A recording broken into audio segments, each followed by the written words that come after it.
Hola, vamos a comenzar esta semana con nuestra lista de devocionales y estamos ahora en los Salmos y vamos a ver los primeros versículos del Salmo 7, del 1 al 8, y es una petición de David por algo difícil que está pasando. Uno, por lo que lee, va a notar en el contexto de que David está siendo acusado de algo, que está siendo perseguido por esa acusación, y nos acordamos inmediatamente de Saúl. No dice el texto que se trata de eso, pero es lo más probable.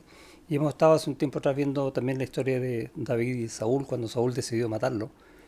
Y David, por ejemplo, allá en 1 Samuel capítulo 20, parte preguntando, ¿qué he hecho yo para que me quieran matar? O sea, ¿qué culpa tengo? Y un poco eso es lo que refleja la primera parte del Salmo. Vamos a orar. Señor, hemos abierto tu palabra que nos enseña, que nos corrige, que nos hace ver a veces cosas que hemos dejado en el olvido, nos trae esos recuerdos de tu consejo para nuestras vidas, que también nos llama la atención para cosas que necesitamos resolver hoy día en nuestras vidas delante tuyo. Siempre queremos que nos hables, hoy no es la excepción. Te rogamos en el nombre de Jesús. Amén. Dice, comienza con un título, algunos salmos tienen este título que es inspirado, así que esto vale, dice Sigayón de David, y que es un sigayón, y se presume, aunque no hay un conocimiento exacto, de que es un poema con mucha pasión, muy del corazón, esa es la idea, que cantó a Jehová acerca de las palabras de Cus, hijo de Benjamín. ¿Y quién es Cus, hijo de Benjamín? Tampoco se sabe, pero es muy probable, algunos piensan que haya sido algún consejero de Saúl, que también era de la tribu de Benjamín y que de alguna manera lo representa. Y dice el Salmo, versículo 1, Jehová Dios mío, en ti he confiado, sálvame de todos los que me persiguen y líbrame. No sea que desgarren mi alma cual león y me destrocen sin que haya quien me libre. Y ahí tenemos entonces el contexto de que está siendo perseguido y que la persecución es a muerte, es algo terrible lo que está viviendo y no tiene forma de salir, o quizás teniendo forma de salir, aún así él recurre a Dios. 3. Jehová Dios mío, si yo he hecho esto, si hay en mis manos iniquidad, si he dado mal pago al que estaba en paz conmigo, antes he libertado al que sin causa era mi enemigo, persiga el enemigo mi alma y alcáncela, huelle en vida mi vida, en tierra mi vida y en mi honra ponga en el polvo. Levántate, oh Jehová, en tu ira, álzate en contra de la furia de mis angustiadores, y despierta en favor mío el juicio que mandaste. Te rodeará congregación de pueblos, y sobre ella vuélvete a sentar en lo alto. Jehová juzgará a los pueblos. Júzgame, oh Jehová, conforme a mi justicia y conforme a mi integridad. Y un poco vemos dos partes en el Salmo, una pidiendo la ayuda de Dios, también reconociendo su integridad en el corazón, o que realmente no ha cometido pecado para merecer esto. Y la segunda parte es pidiendo la justicia de Dios. Levántate, Dios, y es muy fuerte lo que dice. Levántate, oh Jehová, en tu ira. Y no es que Dios esté enojado porque está enojado, sino que el concepto de justicia de Dios es que Dios no admite el pecado y tiene ira sobre el pecado y sobre aquel que comete pecado conscientemente en contra de Dios. Eso es el concepto que hay detrás, que tiene que ver con la justicia de Dios y que termina diciendo en el 8, Jehová juzgará a los pueblos. Él siempre va a emitir un juicio. Y ese juicio implica castigo para aquel que hace pecado, pero también absolución o perdón de pecados a aquel que va con el corazón arrepentido a Dios. Esas dos cosas involucra el juicio. Por eso dice, júzgame, oh Jehová, conforme a mi justicia. Y ese mi justicia no significa necesariamente que yo sea justo, sino que habiendo yo pecado, he pedido perdón, arrepentido de corazón. Ese es el concepto de mi justicia, ¿sí? Que yo entiendo cuál es la justicia de Dios, por lo tanto me avergüenzo de lo que he hecho o de lo que he pensado. Y pensando en estas cosas, lo que quería compartir con ustedes hoy respecto de este salmo justamente eso, cómo está nuestro corazón respecto de la justicia, de la verdadera justicia, no la justicia que habla el mundo, eso es cualquier cosa, un día es una cosa y otro día es lo contrario. No, la justicia de Dios, la que habla de tener un corazón puro delante de Él, de tener una conciencia tranquila, de vivir en comunión con Él, disfrutando su amor, su gracia y pudiendo ser usado por Dios para servir al Señor, a la iglesia, ayudar a mis hermanos, dar consejos.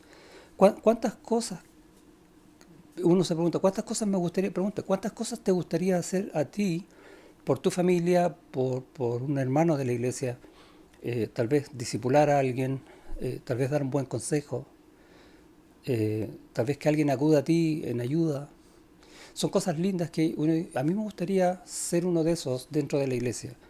Bueno, para ser uno de esos tiene que partir por lo que dice este salmo. No hay otra posibilidad. No puedo estar yo conviviendo con el pecado y al mismo tiempo diciendo, Señor, yo quiero que me uses. Porque Dios es justo y eso es lo que pasa con este salmo. Nos trae a nuestra memoria la justicia de Dios que a veces en el día a día se nos olvida. Y Dios no cambia, nunca va a dejar de ser justo y siempre va a estar en contra del pecado, de mi pecado, de tu pecado. Por lo tanto, tenemos que entender cómo hacer que aún, porque sabemos que caemos, yo no estoy diciendo que tenemos que ser perfectos, no, y Dios sabe que no lo somos, cómo aún en nuestras falencias, en nuestras debilidades, puedo estar bien con Dios.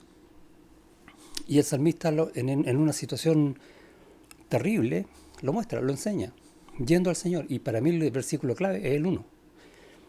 Dice, Jehová Dios mío, en ti he confiado. Y esa frase es la clave de todo. ¿Cómo puedo yo decir que confío en Dios cuando estoy en mis pecados y pensando en cualquier otra cosa y no queriendo ir a Dios porque digo, no, es que me da vergüenza por lo que he pecado? ¿En quién estoy confiando? En mí. O oculto ciertas cosas como que si nunca han pasado, porque yo creo que las puedo manejar, porque nadie se va a dar cuenta, dejando la justicia de Dios y el poder de Dios para conocer el corazón de cada uno de nosotros fuera. O sea, encima me estoy mintiendo a mí mismo. Jehová, Dios mío, en ti he confiado. Y esa frase, en ti he confiado, significa que todo mi corazón está derramado delante de ti y estoy absolutamente consciente de que tú conoces todas mis cosas, absolutamente todas, siempre. Y en ese conocimiento de Dios que se llama temor de Dios, yo digo, Señor, perdóname. Y si estoy en comunión con Dios, mírame, Señor, para ver si hay algo. Y lo dice el salmista más adelante también de una forma bastante desgarradora. Porque si hay algo que yo hubiera hecho, entonces mátame. Como se lo dijo David a Jonatán, ¿recuerdas? Para que no me mate Saúl, ¿para qué? Mátame tú mejor. ¿Por qué? Porque tiene esa tranquilidad en el corazón de haber ido en arrepentimiento al Señor antes. Y eso es lo que nos enseña este salmo. Conocemos un versículo ya en 1 Juan que dice eh, que tenemos que confesar nuestros pecados, ¿sí? ¿Por qué? Porque Dios es justo para perdonar nuestros pecados, ¿sí? Y limpiarnos de toda maldad. Es una promesa que Él hace para que nosotros vayamos con esa libertad en Cristo, que la tenemos. Y a veces la desaprovechamos. Y Dios está diciendo, no, ven a mí, pecador, porque yo te voy a perdonar, para que estés viviendo en mi justicia y esa sea tu justicia. El profeta Miqueas, en el capítulo 6, va a decir lo siguiente, versículo 6, ¿con qué me presentaré ante Jehová y adoraré al Dios Altísimo? Y recordamos la figura de los mandamientos de Dios que decían que aquel que tiene pecado vaya y presente ofrenda al sacerdote. Tenía que ir al templo a presentar una ofrenda, pero no se trata de qué es lo que lleva, aunque había un reglamento de eso, sino con qué corazón iba. Y mira lo que dice después Miqueas, me presentaré ante él con holocaustos, con becerros de un año. ¿Se agradará Jehová de millares de carneros o de 10.000 arroyos de aceite? ¿Daré mi primogénito por mi rebelión, el fruto de mis entrañas por el pecado de mi alma?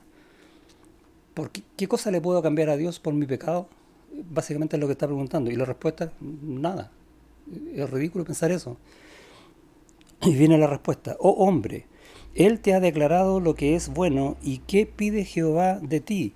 Solamente hacer justicia y amar misericordia y humillarte ante tu Dios. Y volvemos al Salmo en el versículo 1, que decía, Jehová Dios mío, en ti he confiado. Se trata de una relación con Dios. No se trata de estar limpios de pecado siempre, porque eso es imposible. Se trata que, aún pecando, busquemos tener esa relación con Dios. Y Dios me perdona mis pecados para que yo mantenga y crezca en esa relación con Dios que se llama comunión con el Señor. Y ahí están las delicias. Y hay otros salmos que hablan de eso, que no los vamos a ver hoy. Es precioso encontrarse con estos salmos que nos parecen duros de repente, pero están hablando directamente al corazón. No te olvides de mi justicia, dice el Señor, porque es tu justicia. Amén. Dios te bendiga.